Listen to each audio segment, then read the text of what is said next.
Hello my dear friends, स्वागत है एक बार फिर से आप सभी लोगों का हाई कप क्लासेज में। आज की टॉपिक है सेलुलर रिस्पायरेशन। तो सबसे पहले हम जान लेते हैं सेलुलर रिस्पायरेशन होता क्या है। The actual oxidation of digested food in the cell is known as cellular respiration. मतलब द एक्चुअल ऑक्सीडेशन यानी सेल के अंदर डाइजेस्टेड फूड का जो ऑक्सीडेशन होता है उसे ही कहा जाता है सेलुलर रिस्पायरेशन। क्या कहा जाता है? Cellular respiration.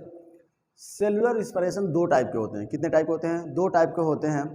एक होता है एरोबिक रिस्पायरेशन, दूसरा होता है एनारोबिक रिस्पायरेशन। ठीक है, इनके बारे में डिस्कशन करने से पहले सबसे पहले हम जान लेते हैं ग्लाइकोलिसिस क्या होता है। क्या होता है ग्लाइकोलिसिस, इसको हम लोग देख लेते हैं। This is the first step in respiration in all organism. यानी ग्लाइकोलिसिस यह फर्स्ट स्टेप है किसका? रिस्पायरेशन का। किसी भी ऑर्गेनिज्म में सबसे पहला स्टेप क्या होता है? तो वो ग्लाइकोलिसिस होता है। क्या होता है? ग्लाइकोलिसिस होता है। This process occur inside the cytoplasm of the cell. यानी यह प्रोसेस यानी ग्लाइकोलिसिस कहाँ पर होता है? तो साइटोप्लाज्म में होता है। कहाँ पर? साइटोप्लाज्म में। और साइटोप्लाज्म कहाँ होता है? सेल के अंदर। ठीक है, तो सेल के अंदर जो साइटोप्लाज्म होता है वहाँ पर ग्लाइकोलिसिस होता है। ठीक है, अब इस प्रोसेस में हम देख लेते हैं क्या होता है। In this process one glucose molecules is broken down into two molecules of pyruvate. मतलब इसमें ग्लूकोज जो होते हैं वो दो मॉलिक्यूल्स ऑफ पारुवेट में टूट जाते हैं। यानी पारुवेट के दो मॉलिक्यूल में ये टूट जाते हैं। कौन? ग्लूकोज। ठीक है, मतलब ध्यान से समझिएगा, ग्लाइकोलिसिस में ग्लूकोज का ब्रेकडाउन होता है। क्या होता है? ग्लूकोज का ब्रेकडाउन होता है और वह ग्लूकोज किस में कन्वर्ट होता है? तो पारुवेट, टू मॉलिक्यूल्स ऑफ पारुवेट में कन्वर्ट होता है। ठीक है, अगला हमारा है this process does not use oxygen. इस प्रोसेस में ऑक्सीजन की जरूरत नहीं पड़ती है। यानी ग्लाइकोलिसिस जो होता है इसमें ऑक्सीजन की जरूरत नहीं पड़ती और न ही यहाँ से कार्बन डाइऑक्साइड रिलीज होता है। Also there is no production of carbon dioxide. यहाँ से कार्बन डाइऑक्साइड का प्रोडक्शन नहीं होता। तो ये रहा हमारा ग्लाइकोलिसिस। और इम्पॉर्टेंट बात, यहाँ से कुछ मात्रा में एटीपी फॉर्मेशन होता है। ग्लाइकोलिसिस होता है ग्लूकोज का, तो यहाँ से कुछ मात्रा में एटीपी भी फॉर्मेशन होता है। और एटीपी का फुल फॉर्म क्या होता है? तो एडिनोसिन ट्राइफॉस्फेट होता है। ठीक है, अब हम देखते हैं अपना पहला टॉपिक एरोबिक रिस्पायरेशन। तो एरोबिक रिस्पायरेशन क्या होता है इसके बारे में हम लोग यहाँ पे डिस्कशन करेंगे। देखिएगा, the respiration which use oxygen is called aerobic respiration. मतलब वह रिस्पायरेशन जिसमें ऑक्सीजन की जरूरत पड़ती है, ऑक्सीजन का यूज होता है, उस रिस्पायरेशन को बोला जाता है एरोबिक रिस्पायरेशन। ध्यान से दोबारा सुनिएगा, the respiration which use oxygen is called aerobic respiration. मतलब ऐसे रिस्पायरेशन जिसमें ऑक्सीजन की जरूरत पड़ती है उसे हम लोग क्या बोलते हैं? उसे बोलते हैं एरोबिक रिस्पायरेशन। ठीक है, under such oxygen rich condition the pyruvate molecules enter the mitochondria.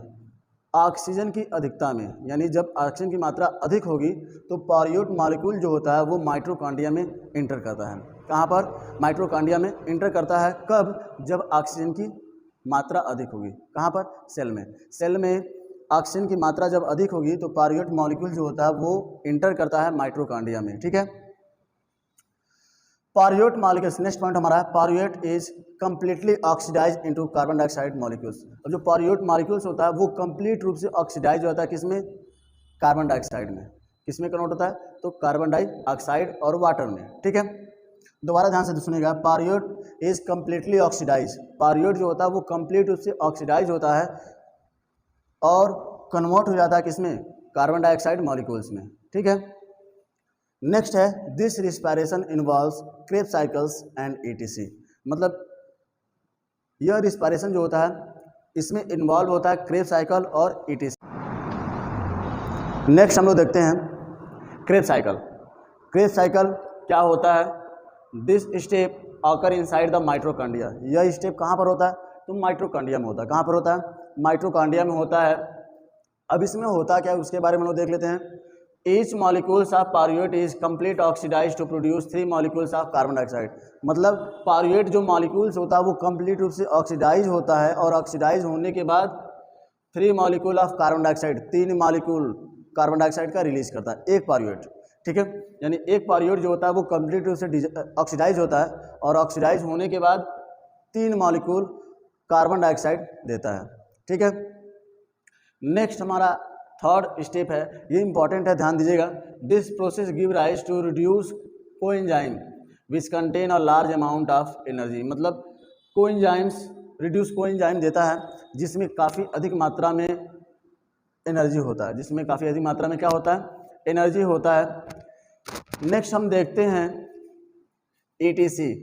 ETC का फुल फॉर्म क्या होता है, इलेक्ट्रॉन ट्रांसपोर्ट चैन। क्या होता है, इलेक्ट्रॉन ट्रांसपोर्ट चैन होता है। ETC का फुल फॉर्म क्या होता है, ध्यान दीजिएगा, इलेक्ट्रॉन ट्रांसपोर्ट चैन। ठीक है, इलेक्ट्रॉन ट्रांसपोर्ट चैन होता है ETC का फुल फॉर्म। अब इसमें क्या होता है ये देखते हैं। This is the final step in which ATP produce, यानी ETC जो होता है वो एरोबिक रिस्पायरेशन का फाइनल स्टेप होता है। एरोबिक रिस्पायरेशन का फाइनल स्टेप होता है और इस स्टेप में क्या होता है, एनर्जी मिलता है, काफ़ी अधिक मात्रा में एनर्जी मिलता है। देखिएगा, this step is a final step in which ATP is produce occurs inside in mitochondria. ये भी कहाँ होता है, माइटोकॉन्ड्रिया में होता है और ये एरोबिक रिस्पायरेशन का फाइनल स्टेप है। ठीक है, वाटर मॉलिक्यूल्स आर फॉर्म। इसमें क्या होता है, वाटर मॉलिक्यूल्स फॉर्म होते हैं। क्रेब्स साइकिल्स में कौन सा मॉलिक्यूल बनता है, तो कार्बन डाइऑक्साइड। ठीक है, क्रेब्स साइकिल में हमको क्या मिलता है, कार्बन डाइऑक्साइड मिलता है। लेकिन अगर ETC की बात की जाए, यानी इलेक्ट्रॉन ट्रांसपोर्ट चैन की बात किया जाए, उसमें हमको क्या मिलता है, तो वाटर मॉलिक्यूल्स मिलता है। क्या मिलता है, वाटर मॉलिक्यूल्स।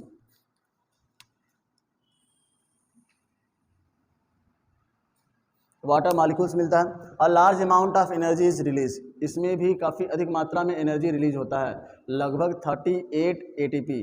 कितना, लगभग 38 ATP। अब हम इसको शॉर्ट फॉर्म में देखते हैं, ध्यान दीजिएगा। सबसे पहले ग्लूकोज का, यानी पहला स्टेप ग्लूकोज का ग्लाइकोलिसिस होता है और ग्लाइकोलिसिस होने के बाद पारुविक एसिड में कन्वर्ट हो जाता है। किस में कन्वर्ट हो जाता है, पारुविक एसिड में कन्वर्ट हो जाता है, या इसे हम लोग बोलते हैं पारुएट। क्या बोलते हैं, पारुएट। अब इसका सेकेंड स्टेप क्या होता है, क्रेब साइकिल। क्रेब साइकिल में ये माइटोकॉन्ड्रिया के अंदर पहुंचता है और वहां पर यह कन्वर्ट होता है किसमें, रिड्यूस कोएंजाइम में। किस में कन्वर्ट होता है, रिड्यूस कोएंजाइम में, और कार्बन डाइऑक्साइड गैस बाहर निकालता है। क्या निकालता है, कार्बन डाइऑक्साइड गैस बाहर निकालता है। इसके बाद रिड्यूस कोएंजाइम पर ऑक्सीजन अटैक करते हैं और ETC होता है। ETC मतलब इलेक्ट्रॉन ट्रांसपोर्ट चैन होता है और फॉर्म होता है क्या, एनर्जी। क्या फॉर्म होता है, एनर्जी। लगभग 38 ATP एनर्जी फॉर्म होता है और यहीं से रिलीज होता है वाटर। ठीक है, यानी ETC प्रोसेस में वाटर रिलीज होता है और क्रेब साइकिल से कार्बन डाइऑक्साइड रिलीज होता है। सेकेंड हमारा देखते हैं एनारोबिक रिस्पायरेशन। Anaerobic respiration. अब एनारोबिक रिस्पायरेशन किसे कहते हैं, इसके बारे में हम यहाँ पे देखते हैं। The respiration which take place without oxygen is called anaerobic respiration. मतलब ऐसे रिस्पायरेशन जिसमें ऑक्सीजन की रिक्वायरमेंट नहीं होती है, उससे हम लोग क्या कहते हैं, एनारोबिक रिस्पायरेशन कहते हैं। दोबारा ध्यान से सुनिएगा, ऐसे रिस्पायरेशन जिसमें ऑक्सीजन की रिक्वायरमेंट नहीं होती है, उसे हम लोग क्या कहते हैं, एनारोबिक रिस्पायरेशन कहते हैं। ठीक है, अब इसको हम कुछ फैक्ट्स देख लेते हैं, ध्यान दीजिएगा। Anaerobic respiration only occur in the cytoplasm of the cell. Anaerobic respiration जो होता है वो कहाँ पर होता है, तो साइटोप्लाज्म में होता है। कहाँ पर होता है, साइटोप्लाज्म में होता है। यह रिस्पायरेशन माइटोकॉन्ड्रिया में नहीं होता है। ध्यान दीजिएगा, यह रिस्पायरेशन माइटोकॉन्ड्रिया में नहीं होता है। ठीक है, एनारोबिक रिस्पायरेशन कहाँ होता है, तो साइटोप्लाज्म में होता है। ठीक है, भूलिएगा मत आप लोग। नेक्स्ट हमारा है the pyruvate molecules are not completely oxidise. जो पार्यूट मॉलिक्यूल्स होता है वो कंप्लीट रूप से ऑक्सीडाइज नहीं होता। क्या नहीं होता, कंप्लीट रूप से ऑक्सीडाइज नहीं होता। अब जब कंप्लीट रूप से ऑक्सीडाइज नहीं होगा पार्यूट मॉलिक्यूल्स, तो प्रॉपर एनर्जी नहीं मिलेगी। ठीक है, ethanol is produced as an end product. Ethanol जो होता है ये हमारा फाइनल प्रोडक्ट होता है, किस में, एनारोबिक रिस्पायरेशन में। एनारोबिक रिस्पायरेशन में हमारा फाइनल प्रोडक्ट क्या मिलता है, तो एथेनॉल मिलता है। ठीक है, किस में, तो एनारोबिक रिस्पायरेशन में। अगला है this process is also known as fermentation. यानी यह जो प्रोसेस होगा, कौन सा, पार्विक एसिड जब कन्वर्ट होगा किसमें, एथेनॉल में, तो इस प्रोसेस को हम लोग बोलेंगे फर्मेंटेशन। क्या बोलेंगे, फर्मेंटेशन बोलेंगे। ठीक है। द एटीपी, लास्ट हमारा है, the ATP production in this case is also very small. इस केस में यानी एनारोबिक रिस्पायरेशन में कम मात्रा में एटीपी जनरेट होता है। ठीक है, एनारोबिक रिस्पायरेशन में कम मात्रा में एटीपी जनरेट होता है। ध्यान दीजिएगा, यहाँ पे हम मैकेनिज्म देखेंगे किसका है, तो एनारोबिक रिस्पायरेशन का है। सबसे पहले ग्लूकोज, यानी फर्स्ट स्टेप क्या होता है, ग्लूकोज किस में कन्वर्ट होता है, पार्विक एसिड में। किस में कन्वर्ट होता है, तो पार्विक एसिड में। इस प्रोसेस को बोला जाता है ग्लाइकोलाइसिस। क्या बोलते हैं, ग्लाइकोलाइसिस बोलते हैं इस प्रोसेस को। ये हमारा फर्स्ट स्टेप है। सेकेंड स्टेप क्या है, तो पार्विक एसिड किस में कन्वर्ट हो रहा है, एथेनॉल। किस में कन्वर्ट हो रहा है, एथेनॉल प्लस एनर्जी में, जो 2 ATP देता है। कितना ATP देता है, 2 ATP। अगर हम एरोबिक की बात करें तो यहाँ पे कितना आया था, 38 आया था। एरोबिक की बात करें तो साइटोप्लाज्म और माइटोकॉन्ड्रिया दोनों में होता है। ठीक है, रिस्पायरेशन। लेकिन अगर एनारोबिक की बात किया करेंगे तो केवल साइटोप्लाज्म में होगा। तो हम लोग यहाँ थे, पार्विक एसिड कन्वर्ट होता है किसमें, एथेनॉल में। यह प्रोसेस हमारा कहलाता है फर्मेंटेशन कहलाता है। क्या कहलाता है, फर्मेंटेशन। ठीक है, एनर्जी यहाँ से केवल 2 ATP जनरेट होता है। ध्यान दीजिएगा, केवल 2 ATP एनर्जी जनरेट होता है इस रिस्पायरेशन में। ठीक है, एनारोबिक रिस्पायरेशन जो होता है हमारे मसल्स में भी होता है। हमारे बॉडी के मसल्स में एनारोबिक रिस्पायरेशन होता है। अब ये कैसे होता है, तो यहाँ पे हम डिस्कशन करते हैं। Anaerobic respiration also take place in our muscles when there is oxygen deficiency. जब ऑक्सीजन की कमी होती है हमारे मसल्स में, तो वहाँ पर एनारोबिक रिस्पायरेशन होता है। अब ये ऑक्सीजन की डिफिशियंसी कैसे होती है, जब हम एक्सरसाइज करते हैं, एक्सरसाइज करने के बाद हमारे मसल्स में ऑक्सीजन की कमी आ जाती है। ऑक्सीजन की कमी आ जाती है जिसके वजह से वहाँ पर एनारोबिक रिस्पायरेशन होता है। ठीक है, क्या होता है, एनारोबिक रिस्पायरेशन होता है। ध्यान दीजिएगा, अब इसमें क्या होता है, in case of our muscles the end product is lactic acid. इस केस में हमारे मसल्स जो होते हैं लैक्टिक एसिड फार्म करते हैं। क्या फार्म करते हैं, लैक्टिक एसिड फार्म करते हैं। आपने ध्यान दिया होगा, अगर हम मान लीजिए पहली बार रनिंग कर रहे हैं और रनिंग करने के बाद हमने ज़्यादा रनिंग कर लिया, तो नेक्स्ट डे हमारा जो पैर होता है काफ़ी पेन करता है, काफ़ी दर्द करता है। तो ऐसा क्यों होता है, तो ऐसा इसलिए होता है क्योंकि हमारे जो थाई है वहाँ पर एनारोबिक रिस्पायरेशन होता है, और एनारोबिक रिस्पायरेशन होने की वजह से लैक्टिक एसिड फार्म करता है, जो हमारे मसल्स में पेन उत्पन्न करता है। जो हमारे मसल्स में क्या उत्पन्न करता है, पेन उत्पन्न करता है। कौन, लैक्टिक एसिड। ठीक है, तो आपने देखा क्या कि जब हम एक्सरसाइज करते हैं तो वहाँ पे ऑक्सीजन की मात्रा कम हो जाती है। ऑक्सीजन की मात्रा कम होने से एनारोबिक रिस्पायरेशन होता है, और एनारोबिक रिस्पायरेशन होने से क्या फार्म होता है, लैक्टिक एसिड, जो हमारे मसल्स में पेन उत्पन्न करता है। ठीक है, नेक्स्ट है आपका, देखिएगा, there is no carbon dioxide is production. मतलब इस केस में हमारे मसल्स में, इस केस में कार्बन डाइऑक्साइड फॉर्म नहीं होता। ठीक है, अब यहाँ पे इसका मैकेनिज्म है, मैकेनिज्म देख लेते हैं। तो ग्लूकोज, सबसे पहले ग्लूकोज का ग्लाइकोलाइसिस होगा। क्या होगा, ग्लाइकोलाइसिस होगा, और ग्लूकोज कन्वर्ट हो जाएगा किसमें, पार्विक एसिड में। किसमें कन्वर्ट हो जाएगा, पार्विक एसिड में।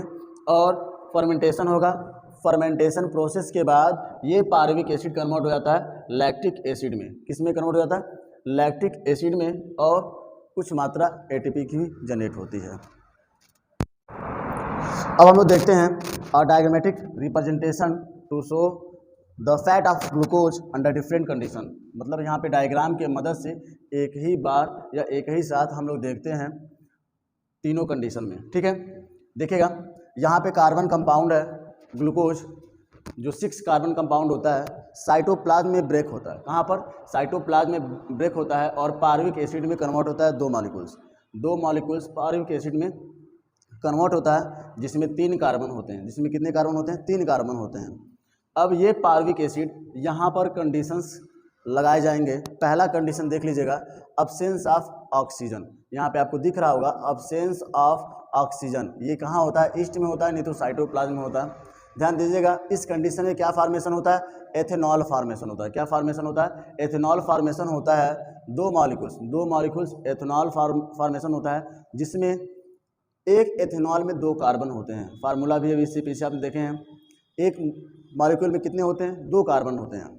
और क्या होता है? कार्बन डाइऑक्साइड फॉर्म होता है और एनर्जी फॉर्म होता है। 2 मॉलिक्यूल्स, कार्बन डाइऑक्साइड फॉर्म होता है और एनर्जी फॉर्म होता है। ये किस में होता है? तो एब्सेंस ऑफ ऑक्सीजन में। कहाँ पर होता है? तो ईस्ट या साइटोप्लाज्म। ठीक है।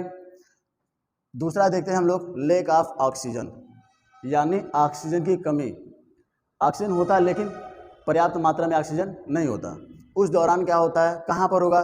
तो साइटोप्लाज्म ऑफ मसल सेल, जो हमारे बॉडी के जो मसल्स होते हैं, जो सेल्स होते हैं, वहाँ पर साइटोप्लाज्म में लेक ऑफ ऑक्सीजन का रिएक्शन होता है। उस दौरान क्या होता है? लैक्टिक एसिड फॉर्म होता है और एनर्जी फॉर्म होता है। क्या फॉर्म होता है? Lactic acid, 2 molecules of lactic acid, 2 molecules of lactic acid form होता है, जिसमें कितने कार्बन होते हैं? 3 कार्बन होते हैं। कितने कार्बन होते हैं? 3 कार्बन होते हैं एक मॉलिक्यूल्स में। ठीक है।